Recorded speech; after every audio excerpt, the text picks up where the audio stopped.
Hey,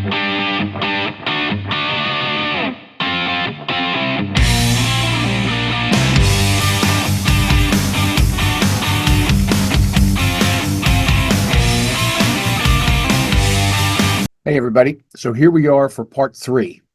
I think this is, if you watch all three segments that we put out here, running drills of value 1, 2, and 3, the content that's in here is going to help you to run a better drill because it fleshes out a lot of the ideas and concepts that we don't always think about when running a drill. Like I said a few times, I've seen dozens and dozens and dozens of drills conducted in different schools all over the country.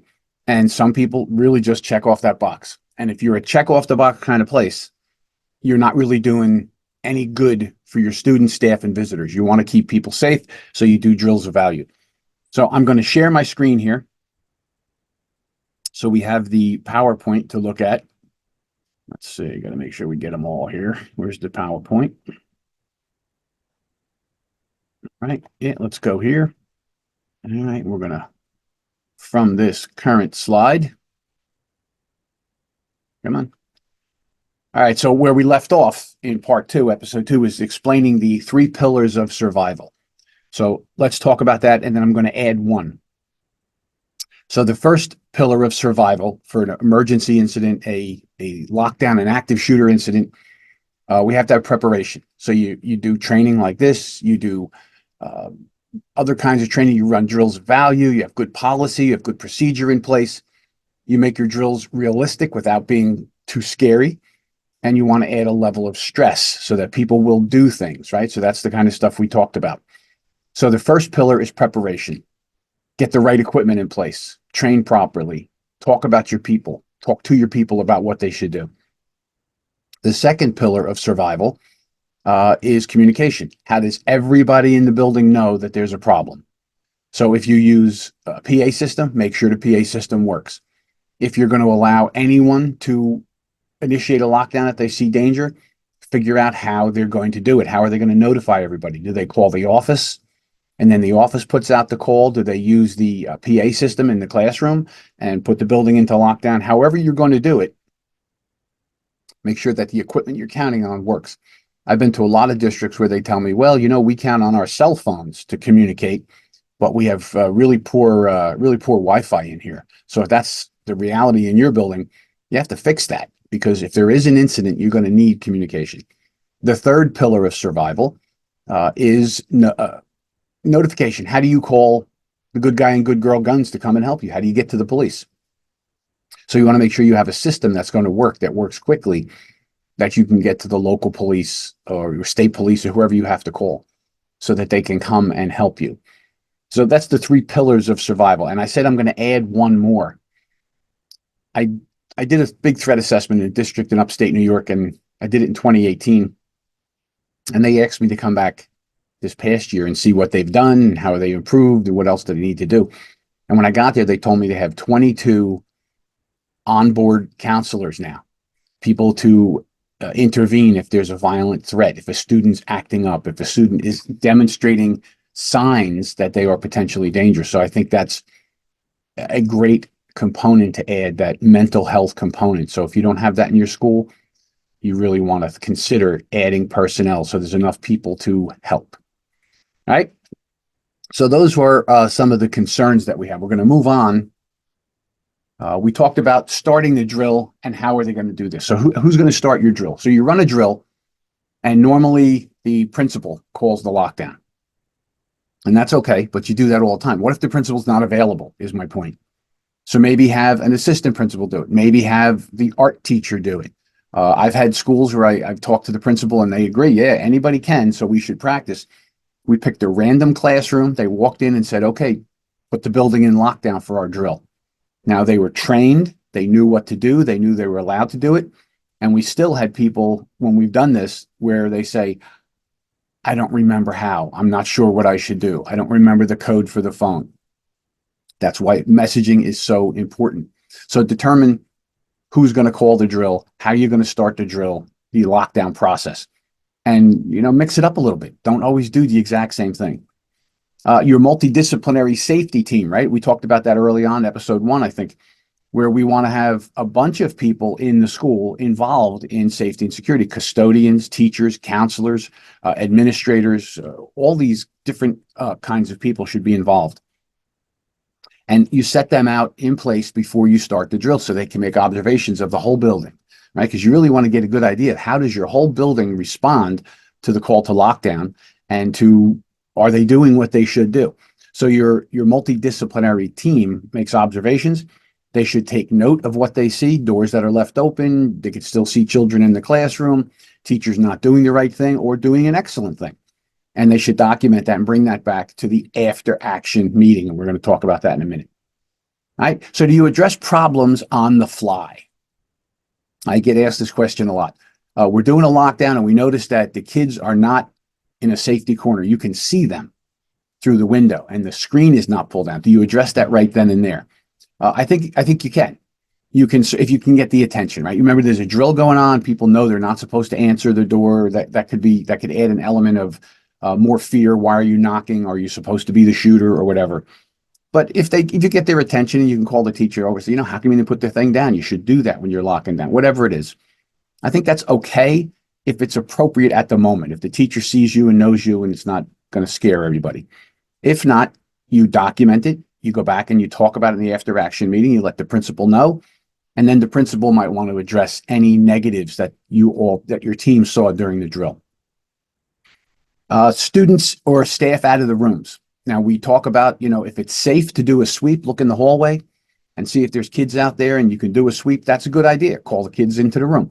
If there's a bathroom close by and you think you have the time and it's safe, go and check the bathroom, right? You might be pulling that child into safety. So if the kids are out of the rooms, what do? Well, you have to count on the fact that everyone is well trained. So you could see as a teacher, this would cause a great deal of anxiety. Mary or Johnny goes to the bathroom and there's a lockdown because there's a dangerous situation. You don't know where that child is. And I've had teachers actually, do this. Teachers standing in the hallway, visibly upset, not sure what to do because one of their students was not in the room, had gone to the bathroom or to the office and didn't come back, and the building's going into lockdown, and they were very, very upset. And they should have been in their room locking down, but they weren't. They were in the hallway being upset. So make sure you message this so everybody knows what to do the right thing, check your bathrooms, whatever it is you have to do. All right, so how do we end the drill and who does it?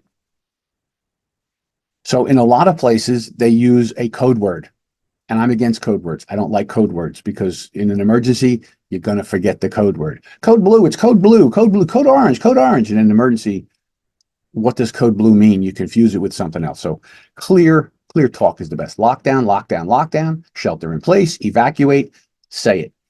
When it comes to ending the drill, if it's the principal, then the principal should say whatever the principal's going to say. Our drill has now concluded. Everyone can resume normal activities. The big fear is, like I said early on, is that someone's going to take the principal hostage and make them make a comment. Now, is that possible? It is. Has it ever happened? It has never happened. So we have to go with probabilities. So telling everyone the drill is over, come on out, is probably the right thing to do. All right. Review for any problems that need immediate attention. Did anybody get injured? Right? Is somebody having a mental health problem because of the drill? Because there are some people that can have a traumatic effect on them doing these lockdown drills if we don't message it in advance properly. If we just, we're doing a safety drill, you don't explain to people why they're doing it, because in the event that there is an emergency or there is danger, everyone will know what to do. They'll safely lock themselves down. You empower them by explaining these things to them. And then announce to the school if they did a good job. In general, tell everyone, hey, good job. This was a good job. This was a good drill. Thank you.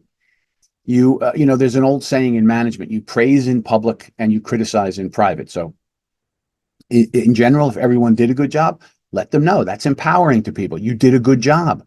You acted quickly. That was very fast. Everyone was locked down fast. I saw the bathrooms got screened. Whatever it is you want to tell them. I think it's a good idea to give some positive feedback in general. So the students hear it, everybody hears it, and they feel better that, hey, we did a good job on our drill. Any of the negatives that were noticed by your multidisciplinary team, action team, that they found, you might want to call those teachers in separately, in private, and say, hey, listen, Mrs. Smith was one of our observers and saw that your window cover wasn't down or your door wasn't locked or they could see the children in the room or whatever. And you deal with that person specifically, so that they know what happened and find out why. And then if there's a problem, my cover in the window didn't work. We don't have the tape on the ceiling like Lieutenant Joe said, and I don't know where the safety corners are, whatever. So you want to consider, doing those things in private. Go over anything on the list and try and address it. What were the lessons learned? So now you're going to have your after action meeting. So you had your before meeting to set your goal. You had your drill, and now you're going to have your after action meeting where your multidisciplinary team comes back and discusses what they saw, what happened during the drill.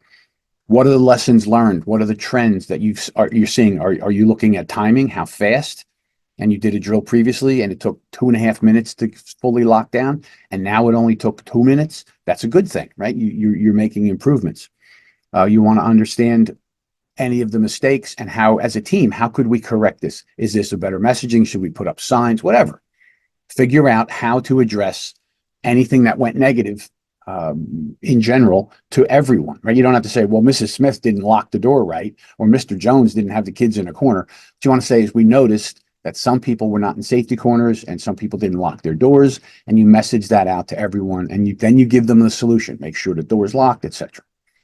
All right. Now you're going to think of, okay, based on what we saw, are there areas for retraining? Are there stuff that we need to practice that we didn't do very well? Maybe you had people outside, and instead of fleeing to a rally point when the building went into lockdown, they tried to get into school, and that's not what you wanted them to do. So you would retrain. So you look at all those things that went negative and see if there's an area for retraining, either as a group, individually, or whatever. Take a look at your equipment. How did your equipment perform during your drill? Were they able to lock down? What I find, a lot of times people say, okay, they're supposed to use the phone PA to call the lockdown or whatever, but you have to dial a series of numbers, or then you have to dial a series and wait for a beep. And in an emergency, you're going to forget those numbers. Even if you have them posted on the phone, you're going to dial them wrong. You're losing time. Time equals life.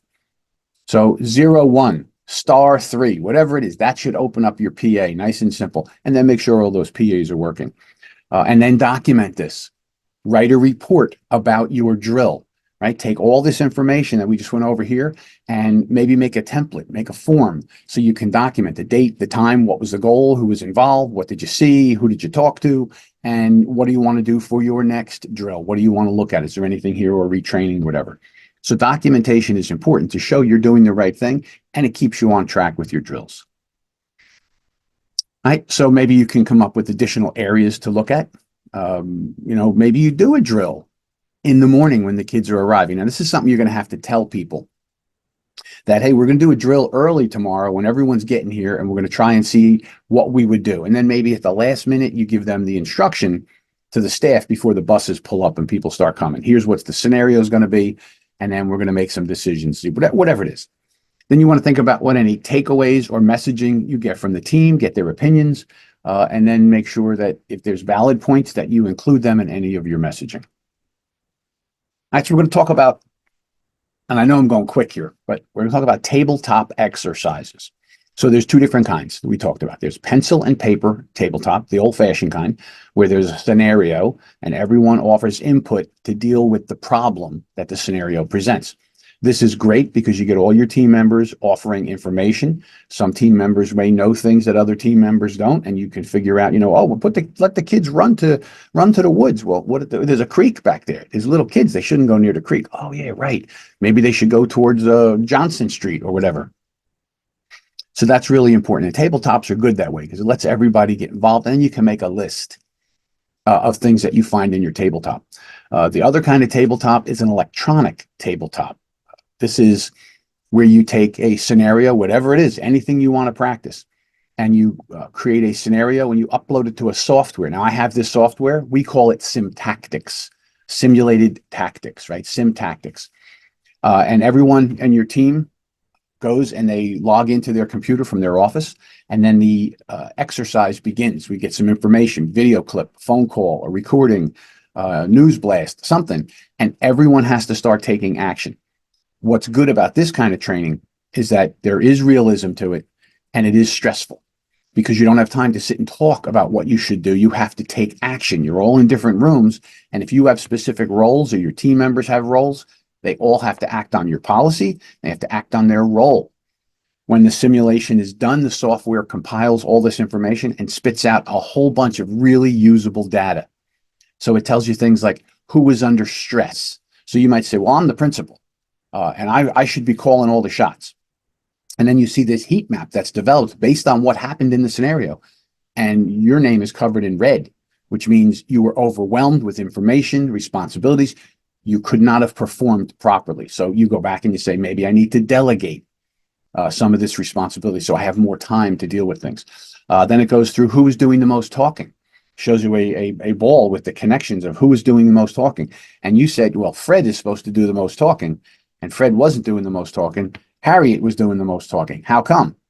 Right? Maybe you need to switch roles and let Harriet be the person who gives out the instructions because that's how it worked out. Or you try and find out, well, how come Fred wasn't talking, right? Whatever it is. It shows you a word salad, how many times certain words were used, and you can click on it, goes right to that part of the exercise. You see, why was everybody talking about, the East End bathroom? Why was that so important at that moment? You were doing a scenario about being under attack or whatever, right? So that's important. And again, who should participate? Your multidisciplinary team. Whoever is going to be responding to emergencies should be part of your tabletopping. If you're interested in sim tactics, I have it. We can do it remotely. We create a unique, specifically tailored scenario for you, and we can run it remotely with all of us, right? So it's really a good thing. If not, we also do the pencil and paper tabletop. So I'm going to tell you a quick story. I went and did a tabletop for a very, very big summer camp just recently, and they had 10 members of their emergency response team, the head of the camp, the COO, the counselor, the deans, all those people that would be involved in an emergency. And we sat in a room and I came up with a scenario. And the scenario was a hate group has called in a threat on the phone, and you have 500 people visiting the camp that day. It's a family event. There's all these people there. First question was, as the leader, what would you do? And they all gave their opinion. Well, I'd send everybody home, and I would, other people, I would keep going and I would monitor it, whatever. So you had to really break down this scenario into, in the real world, you got 500 people. Are you going to panic everyone? We just had a phone call threat. Everyone, you said, now everybody's going to run to their cars. People get injured. And maybe there is no real danger. There was just a threat. Or is this not the first time you received a phone threat and somebody did something, whatever? And we started building. Well, we barely got through the scenario in a 2-hour exercise, but we were writing things on paper. We posted on the wall, to-do lists, things we need to check on, things we need to update. And they had dozens of things to do to improve their safety and security. And they are better off for having done it. So tabletops, electronic or pencil and paper, are excellent. You should consider them. Technology, and a great part of safety and security of our facilities. So first of all, get an all hazards threat, vulnerability, and risk assessment. So depending on where you're at, where you're physically located, I did a threat assessment for a big school in California, and they were concerned about wildfires, active shooters, mudslides, and earthquakes. So we have to do an all hazards threat assessment. What do we do if you're in a unique place like in the Midwest? There could be a tornado in the middle of the day, pops up, right? How would you deal with whatever the scenario? But your threat assessment is going to help you plan for those events and to see where your strengths and weaknesses are, so you can tighten up your weaknesses and enhance your strengths. All right. Review your cameras. Do you have enough cameras? Are they up to date? Are they modern? Are they old-fashioned analog cameras? Do all of them work? Do you get a clear picture? As a law enforcement guy, I can't tell you how many times I went into a bank, and the bank's got all that money, right? And they have this surveillance camera, and you can't look at the pictures because they're horrible. The cameras are so out of date. A lot of them are still recorded on VCR tape, right? So you go to look at it, you can't see who that person is that did the damage. So check your cameras. Do you have radios? Does your staff have radios? Do they work? Are there enough? Are they charged up all the time? Whatever. Go through your equipment and see what you need to upgrade. So the camp that I just did, they have lots of cameras because I did an assessment for them a few years ago. But on their perimeter, which is something they were concerned about, which is part of our tabletop, they don't have a lot of camera coverage. They couldn't see somebody coming towards them through this wooded area and from these side roads that are connected to the camp.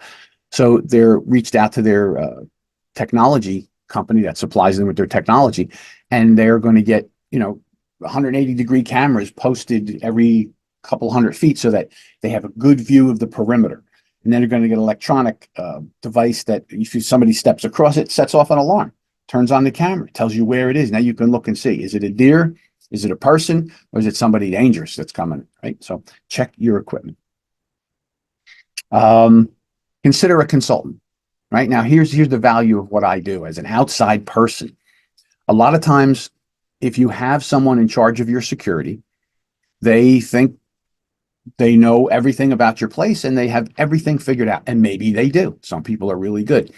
But a lot of times what people don't like is they don't like somebody coming in from the outside because they'll find things they didn't think of.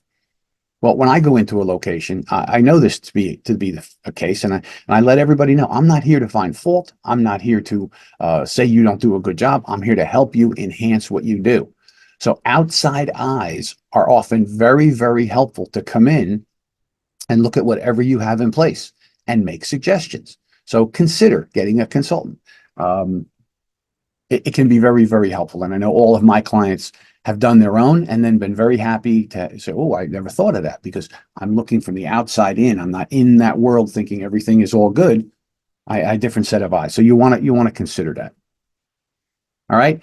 Final thoughts here. Drills help keep everyone safe. We must look at them as more than a check off the box requirement. How many times can I say that?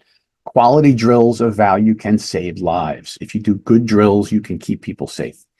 You don't want the first time you have to do something be the first time you thought about it, right? So you want to make sure you think about these scenarios, have a goal for every drill, have a multidisciplinary team involved, talk through your goals, set ideas of what you want to look at, then do a good realistic drill, as realistic as you possibly can without traumatizing people. Then do an after action report, go over that, find trends, find out what happened, good and bad, and address that stuff. So drills are really, really good things to help keep you prepared. All right. So if you want to reach out, this is my contact information. You can reach out to Kathleen, which is Kathleen at Pangaro Training, or Joe at pangarotraining.com, my phone number, and our website, pangarotraining.com. We never mind a question. We don't charge you for everything. We call up, you have a question, a concern, I'll talk you through it. Right? If you end up needing my service, good. If you don't, good. I'd rather you have the information than not have the information. So don't be afraid to call or email us. We don't mind helping out. That's part of what we're here for too. All right. So I want to thank everybody who was part of the 3 episodes here on running drills of value. Go back and watch them over again. Show them to your team. Take notes. Make your drills better. Makes your place safer. It's good for everybody involved. So, hit the like button. Share this around, tell people about, hope is not a tactic, and we will catch you down the road. I appreciate everybody being here. We have lots more programs coming up. We're going to talk about the top 10 things every school should know. We're going to talk about vaping in the school. We're going to talk about bullying in the school. We'll talk about, you name anything safety and security wise, you know it, we're going to talk about it because that's the whole purpose of Hope is Not a Tactic, is to help you keep your facility safe and secure. So for now, this is Lieutenant Joe saying have a great day. And remember, be a part of the solution, not a part of the problem.